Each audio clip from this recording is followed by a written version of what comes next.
Congress party మంత్రి పొంగులేటి శ్రీనివాస్ రెడ్డికి అధిష్టానం చెక్ పెట్టినట్లయితే వార్తలు వస్తున్నాయి. కాంగ్రెస్ ప్రభుత్వాన్ని ఏర్పాటు చేసిన తర్వాత సీఎం రేవంత్ రెడ్డి తర్వాత మంత్రివర్గంలో అత్యంత దూకుడుగా పనిచేసిన వ్యక్తి పొంగులేటి శ్రీనివాస్ రెడ్డి. అధికారంలోకి కాంగ్రెస్ పార్టీ రావడంలో కూడా ఖమ్మం జిల్లాలో కీలక పాత్ర పోషించారు పొంగులేటి శ్రీనివాస్ రెడ్డి గారు. అయితే మంత్రిగా మొదటిసారి పొంగులేటి శ్రీనివాస్ రెడ్డి గారు బాధ్యతలు తీసుకోవడం జరిగింది. అయితే ఆయన ఇచ్చిన కొన్ని స్టేట్మెంట్లు ఆయనతో పాటు పార్టీకి కూడా కొన్ని డ్యామేజ్ గా మారాయని చెప్పవచ్చు. కాంగ్రెస్ అధికారంలోకి వచ్చిన కొత్తలో నేనే తెలంగాణ ప్రభుత్వంలో నెంబర్ 2 పొజిషన్ అని పొంగులేటి శ్రీనివాస్ రెడ్డి ఒక స్టేట్మెంట్ ఇవ్వడం జరిగింది.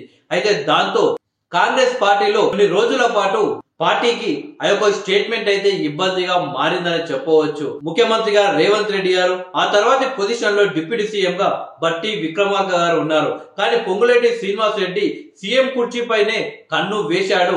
అందుకే ఈ రకంగా నెంబర్ పొజిషన్ 2 నేనంటూ స్టేట్మెంట్ ఇచ్చాడు అంటూ గతంలో బీఆర్ఎస్ అలాగే బీజేపీలు సోషల్ మీడియాలో వైరల్స్ కూడా చేశాయి.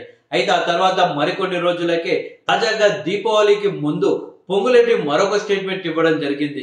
ఈసారి దీపావళి పండుగ 2 రోజుల ముందే వస్తుంది, రాష్ట్రంలో సంచలన అరెస్టులు ఉండబోతున్నాయి అని చెప్పేసి పొంగులేటి స్టేట్మెంట్ ఇవ్వడం జరిగింది. ఆ తర్వాత దీపావళి ముగిసింది, ఇప్పుడు ఉగాది పండుగ కూడా దగ్గరుంది. కానీ రాష్ట్రంలో ఎలాంటి అరెస్టులు మాత్రం జరగలేదు. అయితే దీపావళి అయిపోగానే జర్నలిస్ట్ సైతం పొంగులేటి శ్రీనివాస్ రెడ్డిని అరెస్ట్ గురించి అయితే అడగడం జరిగింది. దాంతో జర్నలిస్టులపై పొంగులేటి అసంతృప్తి అయితే వ్యక్తం చేశారు.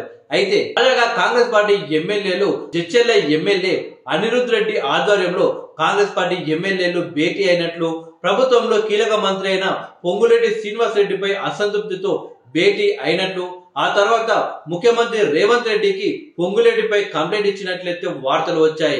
సో దీంతో తాజాగా ఎమ్మెల్యేలు, ఎమ్మెల్సీలు, మంత్రులతో సీఎం రేవంత్ రెడ్డి భేటీ అయ్యారు.